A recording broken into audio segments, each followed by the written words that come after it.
Hello बच्चों। बच्चे, आज पाठ है नाखून क्यों बढ़ते हैं।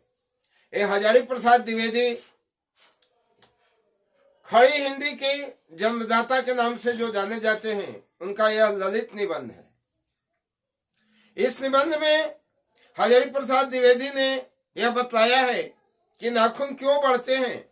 यह प्रश्न मेरी छोटी बच्ची ने मुझसे किया।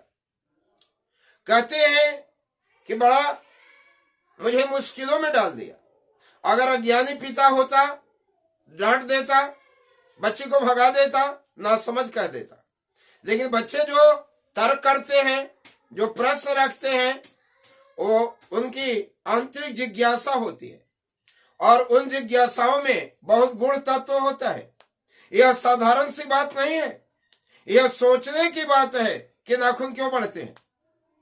और हजारी प्रसाद द्विवेदी कहते हैं कि वास्तव में हमारे शरीर में, हमारे संसार में, हमारे इर्द गिर्द सहजात वृत्तियां कार्य करती है। आप बच्चे कहेंगे सहजात वृत्तियां क्या है? पॉजिटिव, निगेटिव आपने अंग्रेजी में सुना होगा। सकारात्मक, नकारात्मक, सृजन और संहार, निर्माण और विध्वंस। उसी प्रकार से ईश्वर ने जिस वस्तु की आवश्यकता होनी चाहिए, जितनी मात्रा में होनी चाहिए, जहां होनी चाहिए, जिसके लिए उपयोगी है, ईश्वर ने उसे ही बनाया। प्राचीन काल में मनुष्य पशु पक्षियों के साथ जंगल में निवास करता था। खूंखार जंगली जानवरों से बचने के लिए और उनका शिकार करने के लिए प्रकृति ने नाखून और दांत दिया था। दांत का प्रयोग वह बाद में करता था। पहले नाखून से ही फल तोड़ता था और नाखून से ही पशुओं से लड़कर अपने बचाव करता था और नाखून से बेध कर छोटे छोटे जंतुओं को पकड़कर मारकर खाता था। लेकिन आज का सभ्य मनुष्य नाखून को रखना पसंद नहीं करता है। वह नाखूनों को इसलिए काटता है ताकि वह सभ्य दिखाई पड़े। लेकिन ये नाखून है कि कटे हुए नाखून बार बार बढ़ जाते हैं। निर्लज अपराधी की बात, जिसके पास किसी प्रकार की लज्जा नहीं हो, वह अपराधी बार बार अपराध करता है। एक कहावत है कि इंसान के लिए इशारा काफी होता है, बेईमान के लिए केवल का भी कोई महत्व नहीं होता। जो इज्जतवान व्यक्ति होता है, भूल करने के बाद अगर टोक दिया जाता है तो सुधार लेता है। लेकिन जो निर्लज हो जाता है वह नहीं सुधरता। उसी प्रकार से बार बार नाखूनों को काटा जाता है। फिर भी नाखून क्यों बढ़ जाते हैं? क्योंकि हमें वही याद दिलाते हैं कि आज से लाखों करोड़ों वर्ष पहले जो मानो तुम जंगली था, आज भी तुम जंगली हो। क्योंकि मनुष्य दिन पर दिन सभ्यता का विकास कर रहे हैं और इस सभ्यता के विकास को हम लोग कहते हैं कि विकास के क्रम में दुनिया बहुत रफ्तार से आगे जा रही है, लेकिन संस्कृति का ह्रास हो रहा है। पूर्व काल में मनुष्य गुण की पूजा करता था, सुंदरता की नहीं। सुंदरता में अमरत्व नहीं। वह सुंदर वस्तुओं से परहेज करता था। वो हमें आकर्षण जो है हमें खींचते हैं और हमारे ज्ञान को समाप्त कर देते हैं। इससे आकर्षण से मनुष्य दूर रहता था। लेकिन मध्यकाल का मनुष्य पता नहीं क्या सोचकर अपने नाखूनों को बढ़ाया करता था।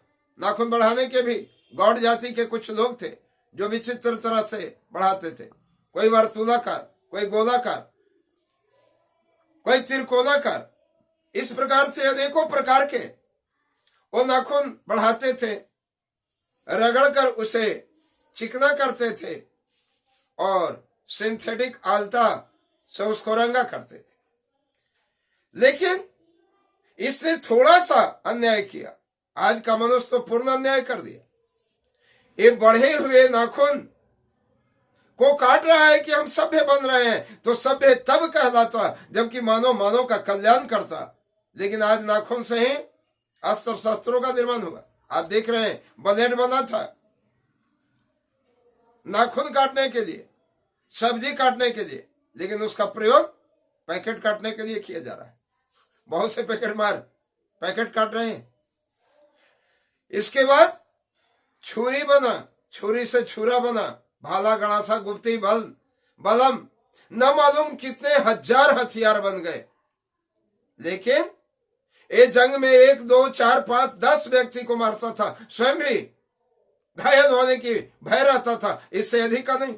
लेकिन मनुष्य यहां पर भी शांत नहीं हुआ। उसने बारूद बनाया, अब बारूद को एक खोखे में भर दिया, गोली बनाया, गोली से गोला बनाया, पालीते वाले गोले चलते थे।